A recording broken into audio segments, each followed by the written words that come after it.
반갑습니다. 더 낙찰TV 류 여송입니다. 오늘은 광진구 구이동에 나왔습니다. 한참 재개발이 진행 중인 구이동은 아니고요. 아차산 쪽에 가까운 약간 언덕이 있는 구이 이동입니다. 이곳에 구축이긴 하지만 일부 수리를 통해서 빠르게 매도 가능한 빌라가 있어서 나왔는데요. 보시면 저 뒤에 있는 빌라입니다.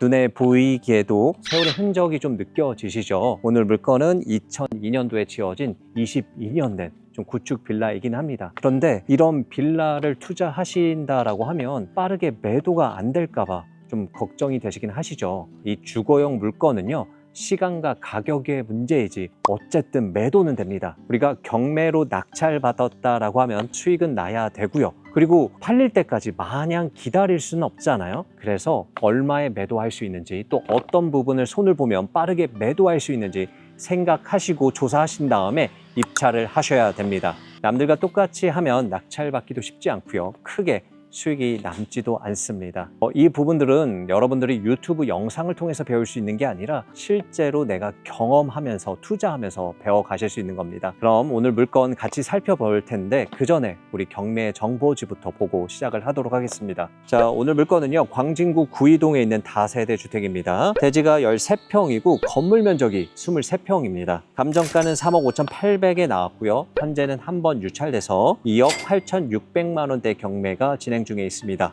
이 권리사항도 보시면 2016년 5월 2일에 설정한 근저당이 말소 기준 권리로 이하 모든 권리는 소멸하고요. 현재 소유자가 살고 있습니다. 그리고 매각 물건 명세서상에도 특이사항은 없으니 안심하고 입찰하셔도 되는 물건이죠. 그런데 등기를 통해서 오늘 경매 물건의 스토리를 좀 보면 소유자 한땡땡님께서 2012년에 2억 5,800만 원으로 오늘 물건을 매수를 하셨어요. 처음에는 대출 없이 그냥 물건을 사셨는데 중간에 돈이 좀 필요하셨는지 근저당을 잡고 은행으로부터 일부 돈을 좀 빌리셨고요. 또 개인들한테도 일부 돈을 좀 빌렸습니다. 그런데 채권 합계 금액이 그렇게 크지가 않아요. 1억 600만 원입니다. 이건 채권 최고 금액이기 때문에 실제 금액은 더 낮을 수도 있겠죠. 경매 법정에서 여러 사람들과 경쟁을 통해서 해당 물건에 입찰하는 방법도 있습니다만 이렇게 채권 금액이 작은 것은요, 소유자를 만나서 대의변제 조건으로 좋은 가격에 합의를 본 후에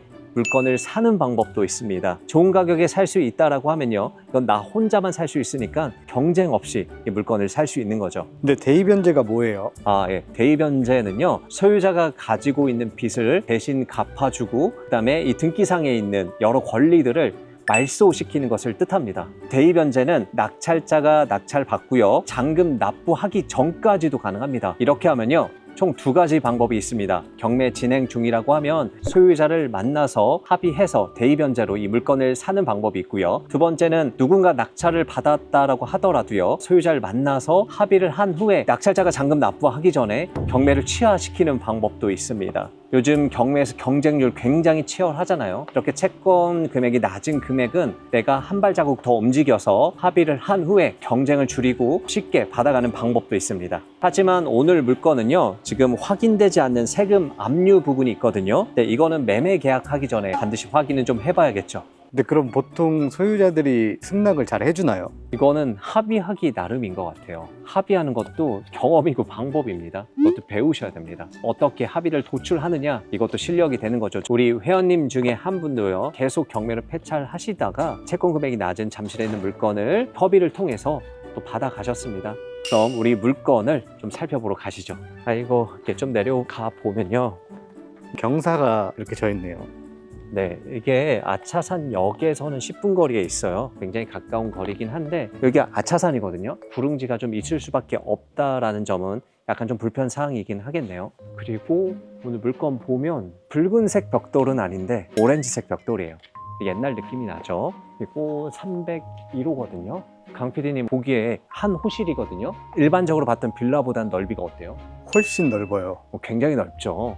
오늘 물건의 최대 장점이 23평입니다. 우리가 신축 빌라 가보면요, 굉장히 작아요. 한 11평, 12평인데도 방 3개를 빼거든요. 그거에 한 2배 정도 크기 되는 거죠. 이거는 구조를 좀 보셔야 되긴 하지만 거의 이제 아파트 구조 느낌이 날 거예요. 방 3개, 화장실 2개, 그리고 여기 앞에 아마 베란다인 것 같은데 베란다까지 있어요. 그러면 이런 집들은요, 확실하게 내가 손을 좀 볼 수 있다라고 하면 일반 신축 빌라보다도 훨씬 더 공간감이 있기 때문에 잘 나갈 수가 있어요. 단기 매도가 됩니다. 그리고 건물 전체적으로 다시 좀 보시죠. 그런데 이 구축 빌라 보실 때 가장 아쉬운 게 아마 주차장일 거예요. 그래서 오셔서 본다라고 하면 이 주차 대수가 몇 대 가능한지부터 좀 보셔야 돼요. 오늘 물건 총 8가구로 되어 있습니다. 근데 주차장은 주차 라인은 4개만 되어 있거든요. 총 4대에 붙여서 주차하신다라고 하면 여기 6대, 그리고 여기 7대, 그리고 앞에 1대 정도는 더 돼도 되겠죠. 8대까지는 가능할 것 같아요. 다만 이제 이중 주차를 해야 되니까 그게 좀 불편할 수는 있겠죠. 주차장 안쪽으로 들어오면 여기 뭐 곰팡이도 좀 많이 끼어 있고요. 좀 부셔지기도 했고 확실히 오래된 느낌이 확 느껴지죠. 우리 우편함도 한번 보시죠. 이거 301호 건데요. 우편물이 굉장히 좀 많이 쌓여 있습니다. 해당 소유주한테 온 우편물들이고요. 이게 경매가 시작이 되면 이렇게 우편물들이 굉장히 많이 와요. 근데 누군가 점유를 하고 있다라고 하면 이 우편물들 계속 좀 가져가겠죠. 근데 쌓여 있는 거 봐서는 소유자님이 지금 안 계시나 싶기도 하고요. 아니면 신경을 아예 안 쓰고 계시는 분일 수도 있겠죠. 그리고 전기를 보면 좋겠는데 이게 전자식 전력 양계로 바뀌면서 지금 현재 전기를 쓰고 있는지 안 쓰고 있는지 확인이 안 됩니다. 예전에는 이렇게 계량기가 막 돌아갔었거든요. 그래서 지금 전기를 쓰고 있구나, 누군가 점유하고 있구나 보여지는데 확인은 한 번에 안 됩니다. 키패드가 있긴 한데 잠금 장치는 없는 것 같아요. 잠겼나요? 열립니다. 깜짝 놀랐습니다. 네, 이렇게 들어오시면 뭐가 없죠? 엘리베이터가 없습니다. 네, 구축 빌라라 어쩔 수가 없어요. 엘리베이터가 없습니다. 그래서 걸어서 올라가셔야 되는데 여기서 오늘 볼 건의 장점이 있습니다. 3층이잖아요. 걸어 올라다닐만 합니다. 그런데 엘리베이터가 없는 구축 빌라를 보실 때는 4층부터는 조금 피하시는 게 좋아요. 왜냐면 4층이라도 3계단을 올라가야 되잖아요. 오르고 내리기를 굉장히 좀 불편해요. 우리가 물건을 볼 때 내 물건을 사줄 사람 입장에서 봐야 되잖아요. 내가 불편하면 내 물건을 사줄 사람도 좀 불편하겠구나 하는 물건들을 조금 피하는 게 좋긴 하겠죠. 그래도 여기가 구축이긴 하지만 청소나 이런 것들은 굉장히 관리가 잘 되어 있는 것 같아요. 6월 24일 일주일에 한 번씩 와서 오전에 청소 중인 것 같아요. 계단 청소 전문기업, 청소하는 청년들이 만든 회사인 것 같아요.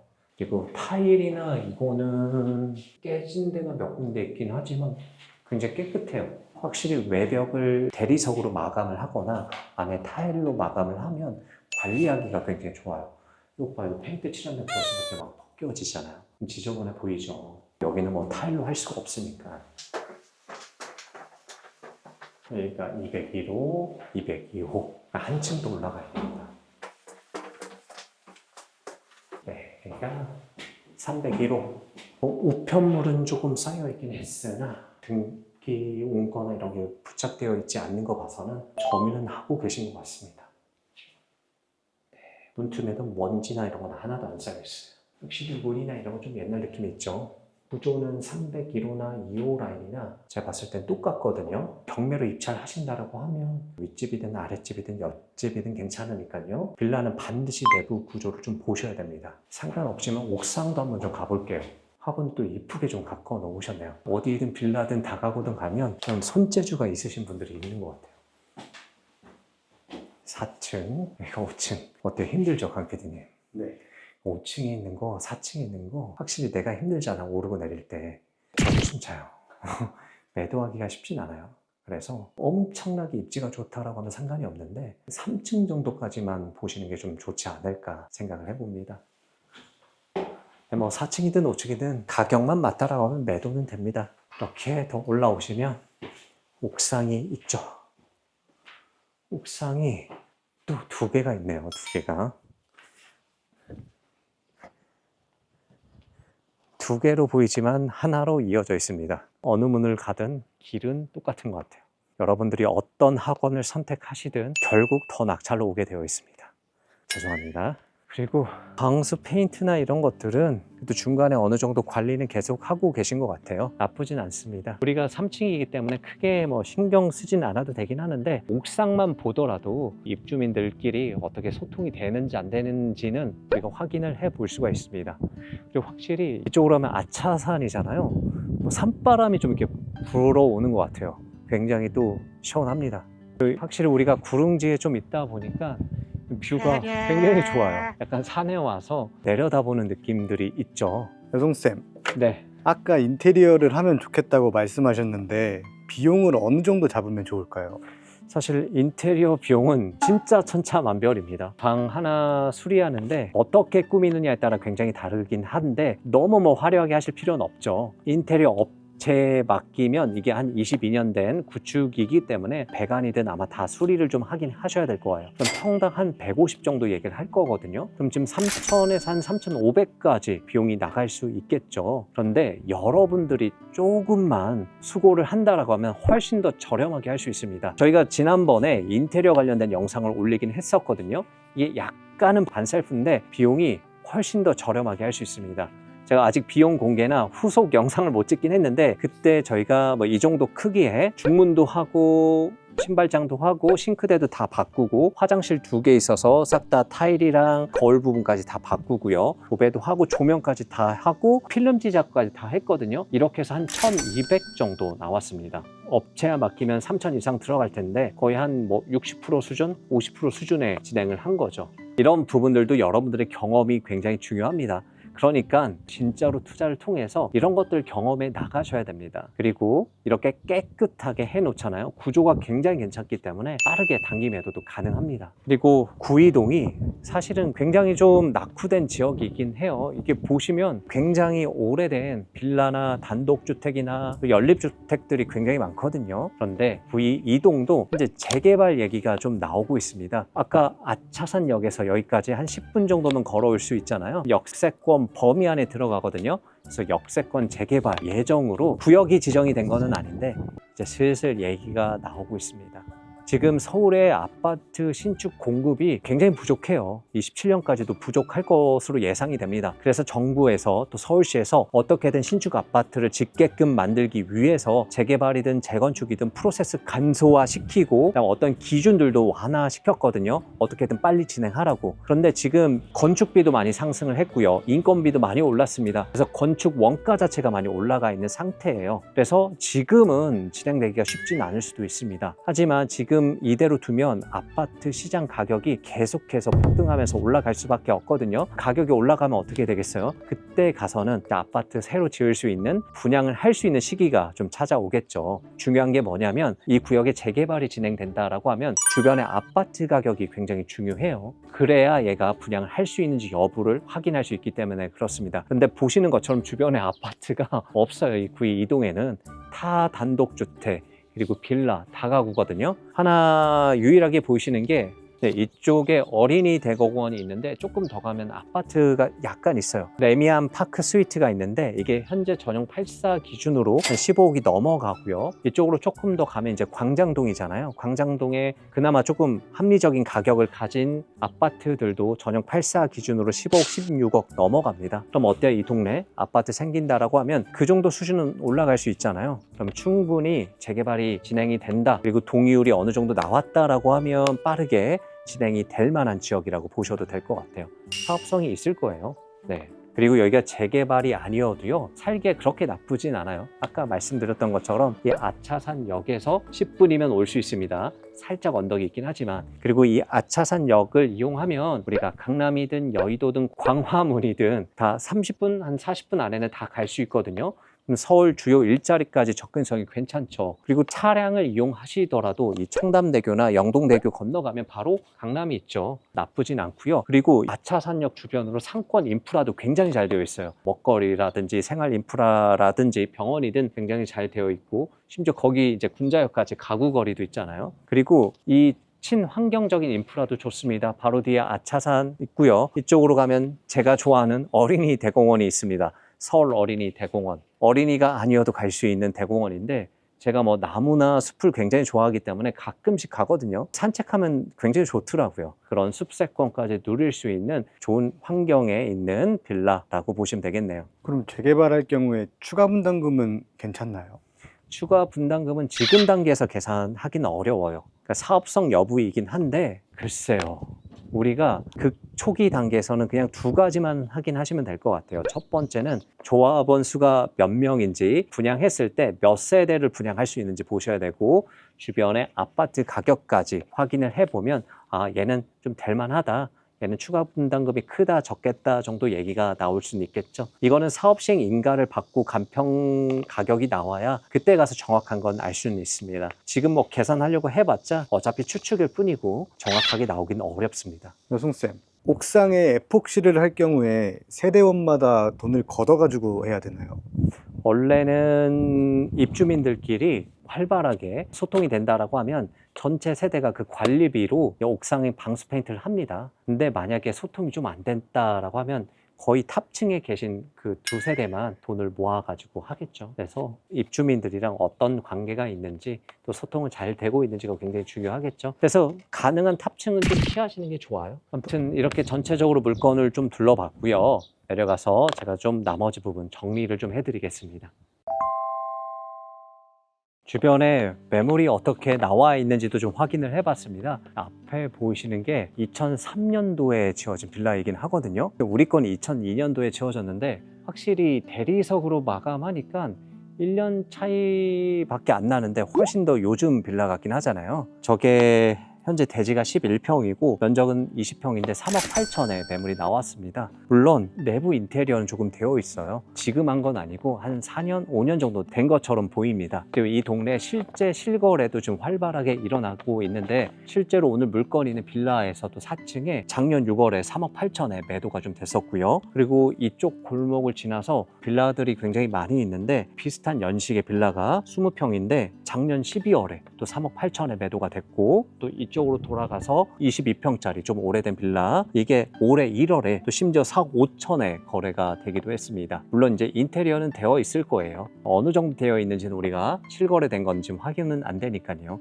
참고만 하시면 좋을 것 같고 그러면 실제로 오늘 물건 입찰하실 분들은요 내부를 반드시 확인을 하시고요 주변에 나와 있는 매물들이랑 또 비교도 하신 후에 인테리어를 조금 해 놓으시면 금방 좀 매도가 될 것으로 보입니다. 그럼 만약에 수리를 조금 하신다라고 하면 4억 조금 안 되게 매도는 가능할 것으로 보입니다. 그런데 오늘 물건 최저 매각 가격이 2억 8,600만 원대 경매가 진행 중에 있습니다. 현재 팔릴 수 있는 가격보다 거의 한 1억 원 정도 저렴하게 좀 나와 있거든요. 그래서 시세조사 꼼꼼히 잘 해보시고 수익률까지 계산 잘 하신 다음에 좋은 가격에 낙찰 받으셨으면 좋겠습니다. 빌라는요 확실히 아파트보다는 수익이 훨씬 더 됩니다. 요즘 아파트 단기 투자했을 때 수익이 그렇게 많이 남진 않잖아요. 빌라는 2~3배 이상 남을 수도 있으니까요. 잘 조사하시고 입찰하셨으면 좋겠습니다. 그러면 오늘 물건을 간략하게 좀 정리를 하겠습니다. 오늘 물건 방이 무려 23평입니다. 방 3개, 화장실 2개, 베란다까지 있는 23평의 아파트 구조의 빌라입니다. 이런 부분은 우리가 조금 수리하신다라고 하면 훨씬 빠르게 매도할 수 있다라는 장점이 있고요. 두 번째는 채권 금액이 크진 않았습니다. 소유자를 만나서 대입변제 조건으로 한번 협의를 시도해 보셔도 괜찮을 것 같아요. 만약에 잘 협상이 된다라고 하면 남들 경쟁 없이 나 혼자 물건을 가져갈 수 있는 거죠. 세 번째는 오늘 물건이 5호선 아차선까지 10분이면 걸어갈 수 있거든요. 그럼 아차산역에서 주요 일자리까지 30분 이내 다 갈 수 있습니다. 굉장히 좀 좋고요. 그리고 아직 확정은 아니에요. 구역 지정이 되진 않았지만 역세권 재개발 이야기가 좀 나오고 있습니다. 이런 빌라들은 좀 가지고 있는다라고 하면 굉장히 또 큰 시세 차익으로 이어질 수 있겠죠. 하지만 유의하셔야 할 사항도 있습니다. 앞서 말씀드렸지만 22년 된 굉장히 좀 오래된 빌라이긴 하거든요. 내부를 보실 때 누수라든지 아니면 배관이라든지 문제가 없는지 입주민 탐문을 통해서 철저하게 조사하신 다음에 들어가셔야 됩니다. 내가 낙찰받고 문제가 좀 발생한다라고 하면 예상치도 못한 돈이 또 들어갈 수 있으니까 잘 꼼꼼히 조사하시길 바라겠습니다. 이제 마무리하겠습니다. 빌라 단기 매도가 정말 가능할까? 특히 오늘 물건처럼 굉장히 오래된 빌라가 매도가 될까 걱정이 좀 되시죠. 그렇다라고 해서 아파트 단기 매도만 하고 계시다라고 하시면 요즘 시기에는 큰 돈이 되진 않습니다. 빌라도요, 철저하게 조사를 잘 하셔서 용기를 내시고 도전을 하신다라고 하면 아파트보다 몇 배의 수익을 가져갈 수가 있습니다. 이렇게 작은 성공을 한번 맛보시고요, 단기 매도로 낙찰받고 매도하고를 몇 번 반복하시다 보면 어느새 월세 받을 수 있는 다가구를 할 수 있는 자금이 모아지게 됩니다. 도전 한번 해보셨으면 좋겠습니다. 저희 더 낙찰 TV에서는요, 회원님들이 단순하게 한 번만 낙찰받고 끝이 아닙니다. 회원님이 원하시는 목표에 도달할 수 있도록 2번이고 3번이고 10번이고 낙찰 받을 수 있도록 평생 멘토링 해드리고 있습니다. 저희가 이번 7월에도 개강을 하거든요. 저희와 함께 더 나은 미래를 꿈꾸고 싶다라고 하시면, 더 행복한 삶을 영위해 나가고 싶다라고 하시면 위에 연락처로 전화를 주시면 되겠습니다. 오늘도 긴 영상 시청해 주셔서 감사합니다. 이상 더 낙찰 TV의 류여성이었습니다. 감사합니다.